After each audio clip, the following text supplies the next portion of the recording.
Hey, good morning, everybody. Thank you for joining me. Most important news this morning, we have CPI dropping in about 1 minute.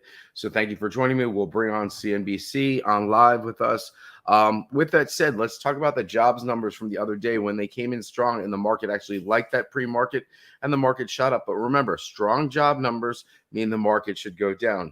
So the market makers were there to fool you the other day. So again, pay attention to CPI, not necessarily what the market's going to do pre-market once it hears the numbers, but understanding that if CPI comes in under 6, that's considered extremely cool and will likely push the market higher. If CPI comes in 6.1, 6.2, we're likely to see the market go down 0.5%. Again, CPI numbers are coming out extremely shortly, so let's add that to the live stream so everybody can bring in the CPI numbers. Okay, CPI numbers came in.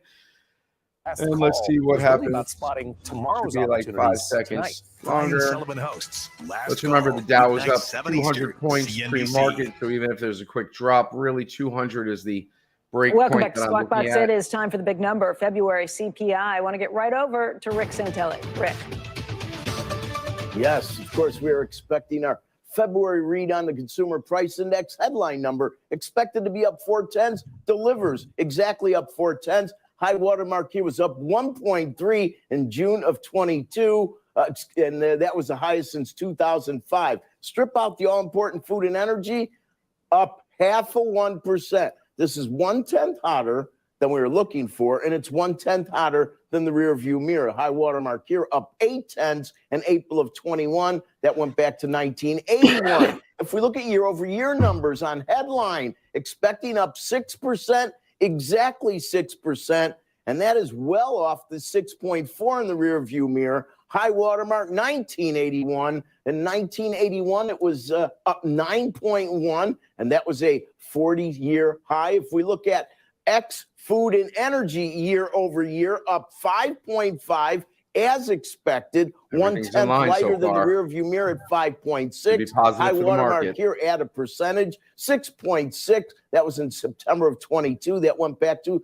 1982. If you look at interest rates, they have moved a bit lower. You look at pre-opening Dow futures, they are going a bit higher. The only fly in the ointment here was the month over month being 1/10 hotter on core. But I think what most people were really paying attention to, Becky, was the year-over-year core at 5.5. That is indeed good news. When was the last time we had a 5.5? Let's go down the Wayback Machine. To find a smaller number would be November of 21. November of 21 to be smaller than 5.6. And on the 6.4, of course, we know that that's a little bit.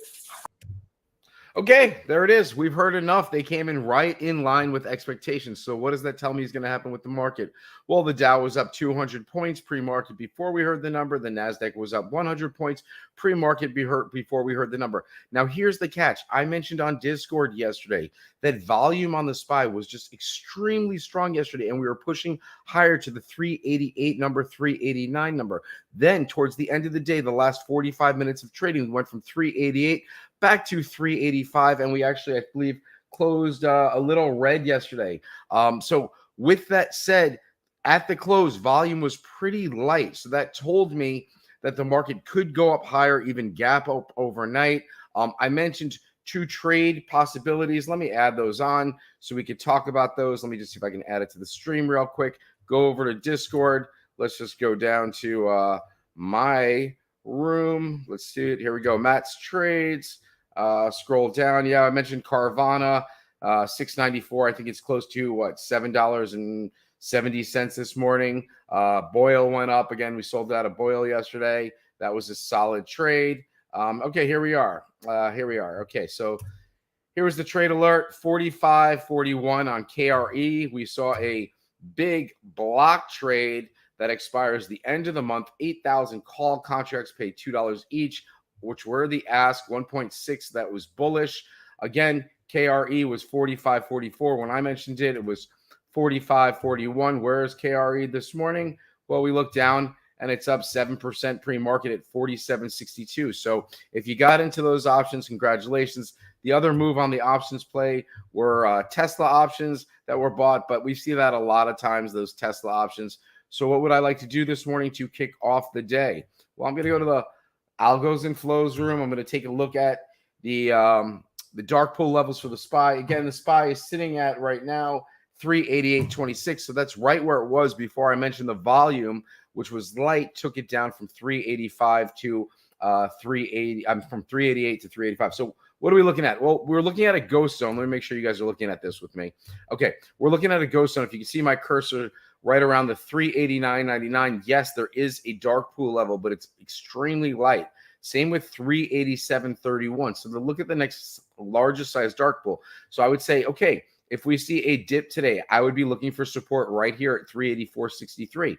What does that mean? Well, it means the SPY is sitting at, oh, it's down a little now, 387.70. So again, it's right above this ghost zone level. So if 387.31 doesn't act as support, I would look to see if 384.63, and I would say, okay, pretty confident because this is a large size. On the way up, what could potentially happen? We could blow right past these two ghost zone levels, and I'd look for the first rejection right about 392.67 or 392.5 plus or minus, 20 or 30 cents. So it could be 393. Again, that would be your bull case scenario. Bull case scenario, market rips higher, we get a little dip at open, rips higher, we stop around the 393 level, understanding the next way up is 395.35. Next way down, again, ghost zone here. We could revisit the 385 level where we closed at.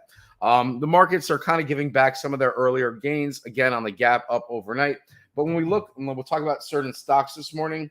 Let me pull up certain stocks from yesterday. Okay, so again, I'm involved with Pinterest. Yesterday, I was involved with Carvana and Boyle. Let me just make sure this is off the screen so you guys can see my beautiful face, even though I am still sick. So yesterday, again, Boyle was up, 13, 14% yesterday. Took profit on it. It's always good to take profit. I was in Carvana and I said, oh shit, all these banking stocks are getting crushed. All these VC companies are not going to be able to withdraw their money. That was my thought entering yesterday morning. So I said to myself, Carvana, they are going to need money. They're going to need venture capital money. So if I can get out at a break even on Carvana, let me get out. So I was able to get out at a break even. Where is it this morning? I finished up 748 yesterday, which is right around where I sold it. I think I sold it at 751, up 1.5% this morning, all the way up to 760, was as high as 790 pre-market before the market decided to give a little back. Same with Pinterest, except Pinterest seems to be at its high this morning. Again, not very many shares being traded pre-market, so it's probably actually going to be around 23.85, just up a little percent. But here's the interesting thing. The banks that I mentioned yesterday morning that were getting hit, and I also mentioned, sorry, let's go back to Discord because this is important. I even put this on public Discord. I put it on yesterday morning. So let's just go and share that with everybody. Public Discord, where are you? Okay, public trading, here we go. And let's find the posting from yesterday. Okay. StreamYard, let's add it to the stream. Here we go. Okay, so yesterday morning, I mentioned, again, or the day before in the evening, 6:35 p.m. The day before, I saw Bitcoin spiking. It spiked a little harder. I mentioned that I was going to grab some coin options. Here we go. Coin was at 59.34. Oh no, before that it was it was at $54, I guess. Opened at $50 yesterday. Here's the thing about coin. Coin actually shot up significantly. Coin went from, where do we got coin here?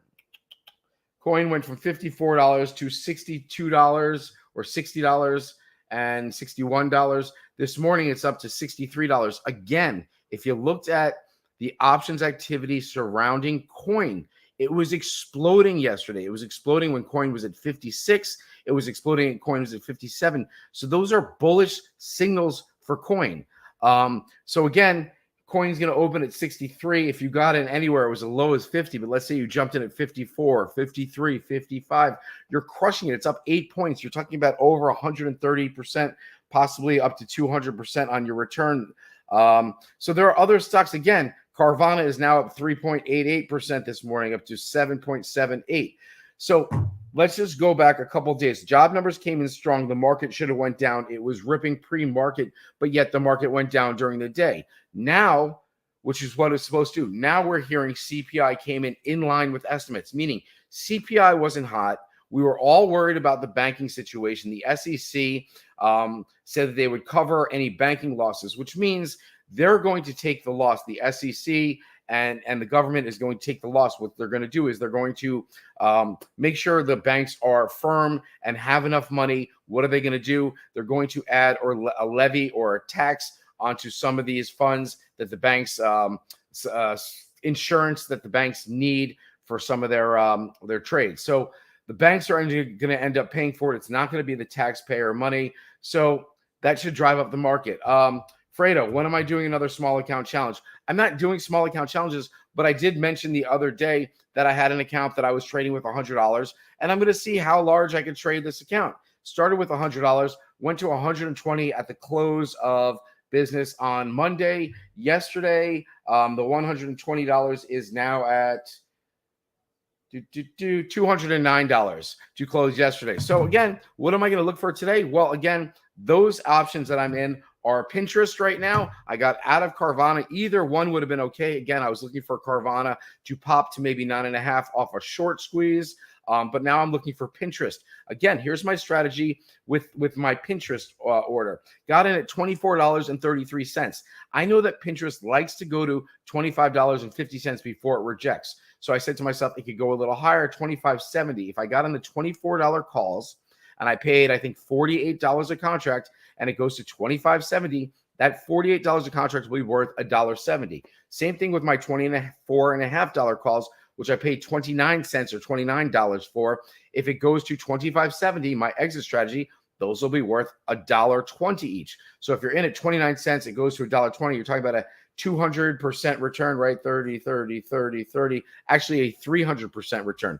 So that's what I have in mind. When I talk about finding a strategy that works for you, you want to make sure you have good entry. You want to say, okay, what is my downside potential if I lose? Well, the potential is the stock goes down, the markets go down, and I find a good exit strategy using a stop loss at 25%, at 28%, at 22%, whatever you, the trader, are comfortable with your stop loss. As far as your gains go, nothing goes straight up, and we're always looking for a spike on whatever stock or ETF to get out of that position. So again, you have to have a full strategy. Let me just share with you guys the SPY chart that I'm looking at this morning, and we can talk about where the potential SPY could go to, both bull case and bear case scenario. So let's see if we can add that to the stream. Okay, there it is. Great. So let me go over to it. Again, this movement yesterday that we saw end of day for the last 30 minutes was off extremely light volume, comparatively speaking to other days. We were already at 131 million on the SPY. So I'm kind of discounting this. So it's not really surprising that we're finding this level right here again. So if I want to break through to the higher side, I want to look at this number right here, 389. If we pass 389 going higher, then again, I'm going to go over to Discord, and let me just go to the Flow and Algos room, doing this on the side myself, looking at the dark pool level. And I say to myself, if we pass that 389, the next level up is 392.67. So I say to myself, again, if we pass this level right here, 389 and change, and it holds, that we will go to 392.47. So any calls that I'm in, I'm going to be holding on to those positions while I believe the market still has room to go higher. Now, let's remember, nothing goes straight up or nothing goes straight down. So if there's some flickering around 388 to 389 to 388 to 389, and we finally breach the 390 level, then yes, I think we're going to 392.50. If we breach that level, I'll look at the next step up. The next step up, 392.67. Then you have 395.35. So again, being a short-term bull, long-term bear, I'm going to tell you right now, before the end of the week, I'm pretty confident we're going to see $395 on the SPY. Now, why could I say that? I could say that because everything that the market does is currently based on the Fed. It's currently based on rate hikes. It's currently based on the 2-year and the 10-year. So as the 2-year and 10-year continue to drop, which we saw yesterday, and the US dollar continues to drop, those markets, our markets, are going to get stronger. Remember, the markets never stay stagnant. There's always buying and selling. There's always arbitrage and people looking for opportunity.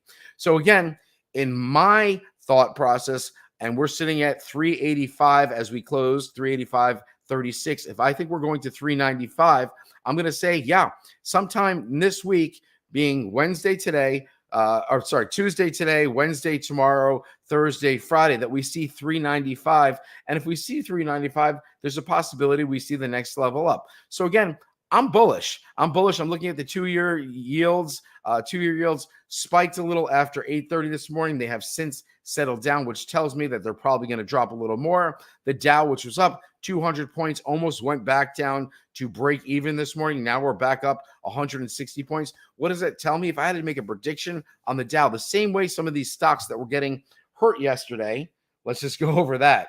Remember these stocks that were over levered and interest rates and things of that nature? You're talking about PAC West, PACW. I mentioned that yesterday morning, down 21% yesterday, up 44% pre-market. Charles Schwab, which was down as much as 20% yesterday, closed down 11.57% yesterday.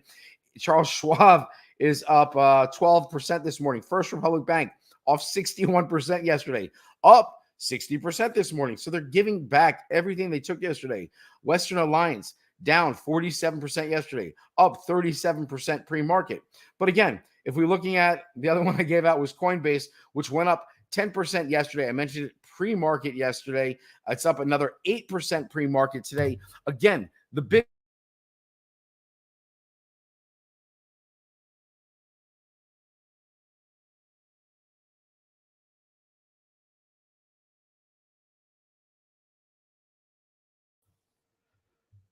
Hey, can you guys see me? Can anybody see me? That was weird. Carlos, can you hear me? Okay, I guess I'll do it again.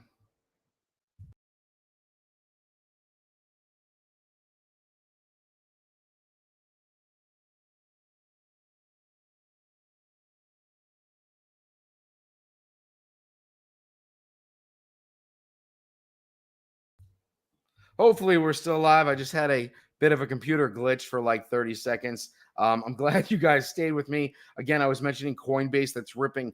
It's important to be part of a service where you see where the big money's going. It's as simple as that. We do it on our Discord. You can look at unusual options. Why? Because Coinbase is now up 9.5% this morning to $64. Now, I heard people talking about they wanted to get in Coinbase puts.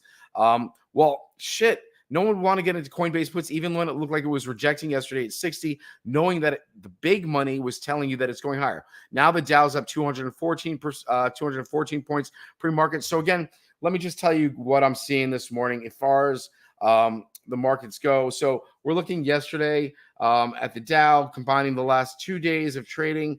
We made back what we were looking to be down. So I actually think the Nasdaq's going to rip higher. Wouldn't surprise me if we go over 11,300 today. As far as the Dow goes, I think the Dow can make up 400 points. So that would put us at 32,200 and change. I could see that happening today, going right back to it. Again, with the SPY trading pre-market at 389 now. I mentioned the number that I'm looking for on the SPY is 390. Once it clears 390 and it looks like it's holding with good volume, which I suspect we'll see within the first 20 minutes of the market open, then I think we're going up to 392.50.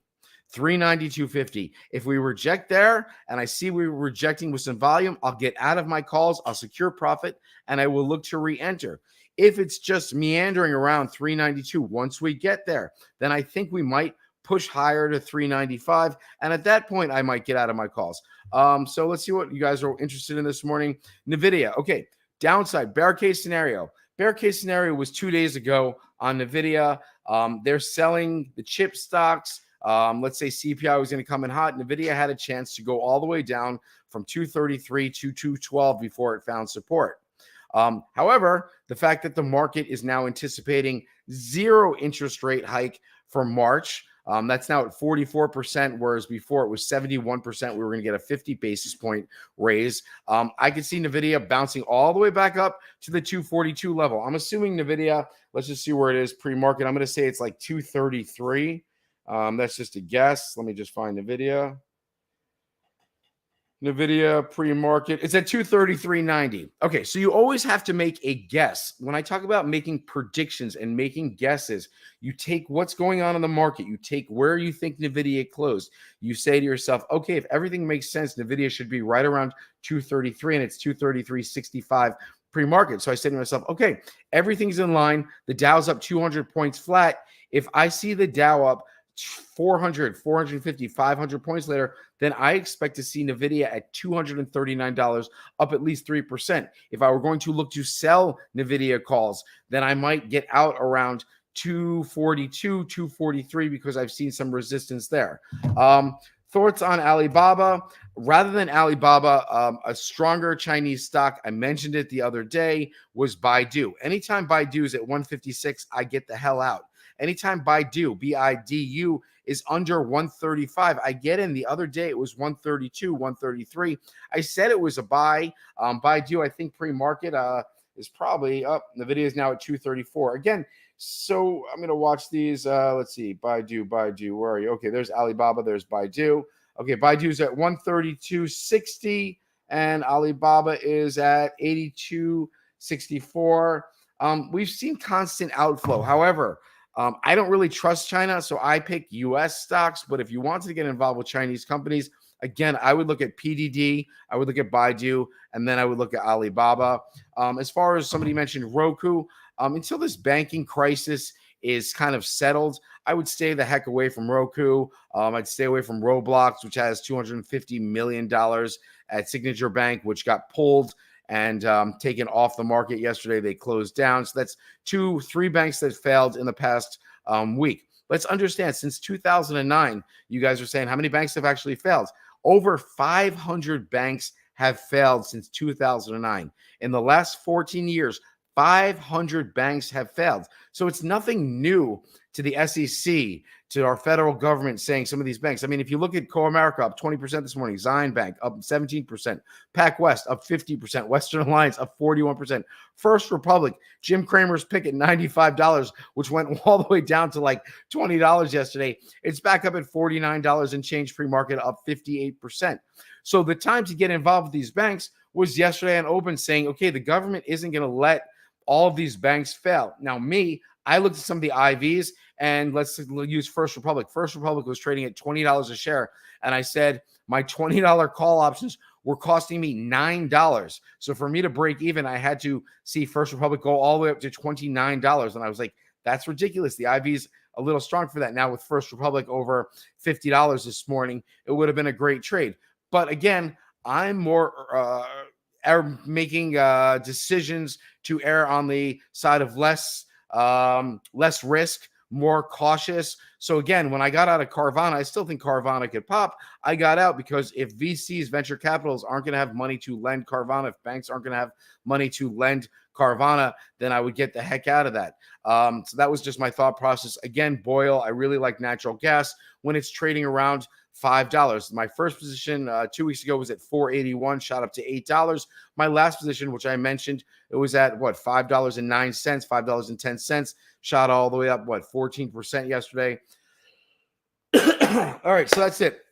Sick as a dog. Gonna get over to Discord. We're gonna make some money today. The Dow is up 224 points. The Nasdaq's up 105 points. What am I expecting?